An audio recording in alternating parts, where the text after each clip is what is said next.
4th of September, 1665, and the first case in Britain of bubonic plague was about to be discovered. But in the isolated walls of the tiny village of Ian, which centuries later would be known as the infamous Plague Village, no one had the slightest inkling of just what was about to begin.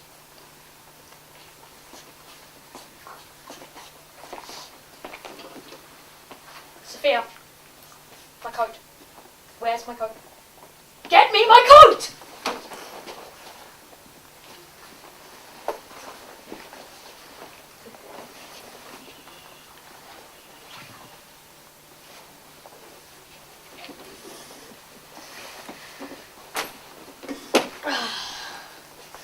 What rubbish medicine shall I make up today?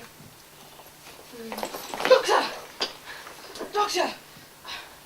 I seem to have some really odd boils underneath my armpits. Ah, Mr. Vickers.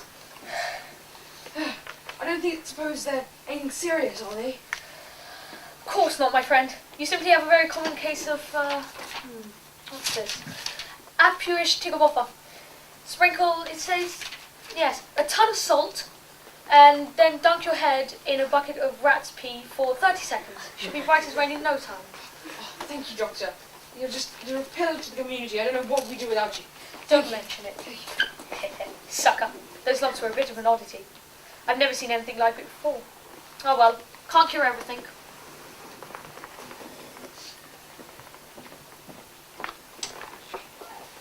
One, two, three.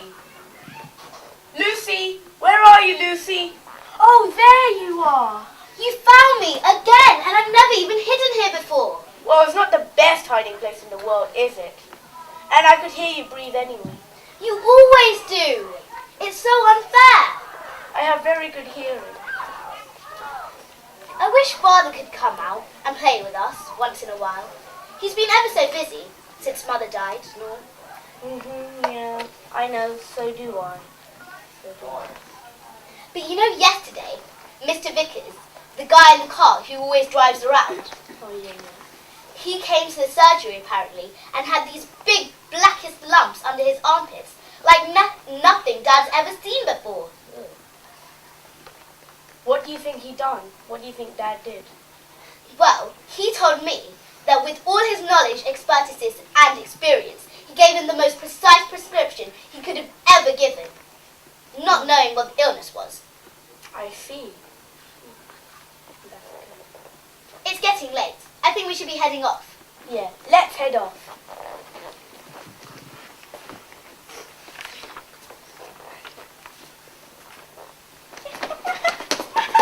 Clarence! Isaac!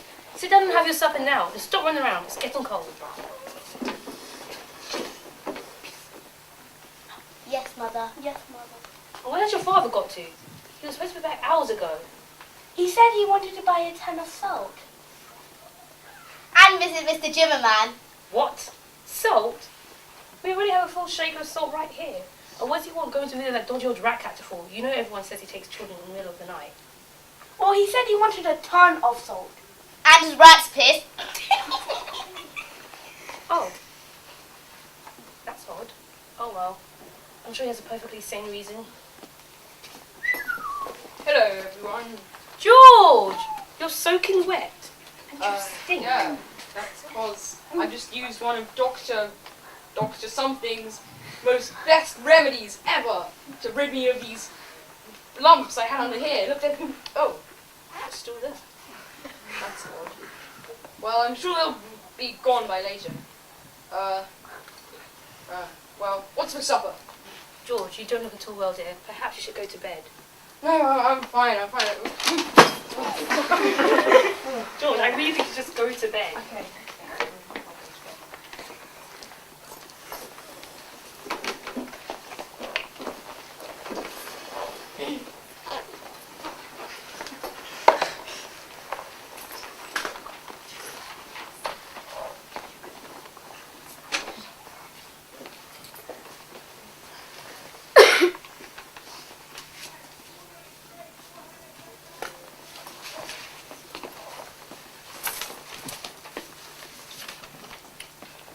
Despite George Vickers' belief in the Doctor of Ian, He became the first person to die of the plague in Britain a couple of days later, on the 7th of September.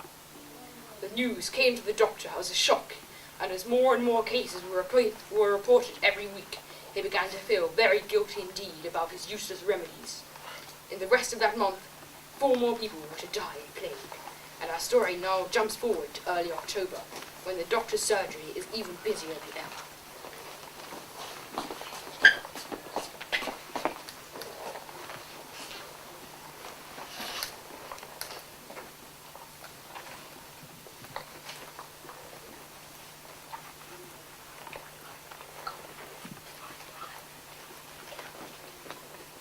One, 2, 3, 4, 5, 6, 7, 8, 9, 10. Ready or not, here I come! That was the worst hiding place ever, and I found you, so there! Are you alright? Yeah, I'm alright. Just a bit under the weather, you know. You don't look very alright. I think I'm alright. I think we should be heading back. You don't look fit enough to play. No, I'm alright, okay? Don't worry, I'm just alright. Sorry. Maybe we should tell Father. No, it's okay. I don't want him to give him any more stress than he's already in, so just leave it.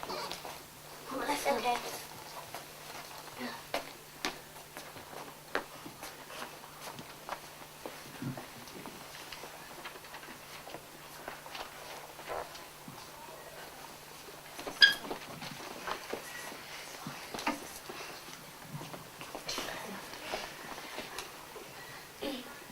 Even though Daniel McFillian was sure that his affliction was nothing to be fussed about, he died a few days later in the middle of the night, without his father even realizing that he had caught the disease. The doctor was devastated, and so was his daughter, Lucy. A few days later, Lucy also caught the virus, and now our story skips forward once again to the doctor's efforts to save his only daughter.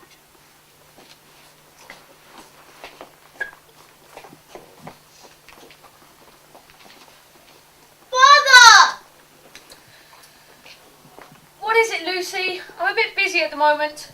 Father, can you come? Please, it's important. Oh, Doctor! I think I've caught the plague. And so have my 2 sons. We've got the balls under our armpits and everything. Oh, Doctor, what are we going to do? Father! Lucy, I'm coming. Just go and drink a bucket of lard or something. I've got to go. Doctor. How could I ever repay you? I know you could have done my poor husband, but how are you supposed to know it was this terrible sickness that would afflict the whole village like this? Oh, God bless us all. Anyway, I must remember a bucket of lard. Yes, a bucket of lard.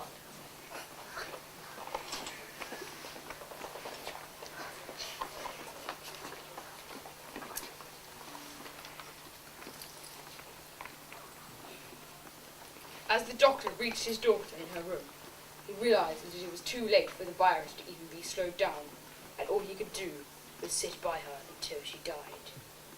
Ironically, though, when Jennifer Vickers drank the lard he had prescribed her, she was so violently sick that she was completely purged of the plague. History doesn't relate as to whether or not she used the same remedy for her sons, but parish records show that they survived the plague and lived to a ripe old age.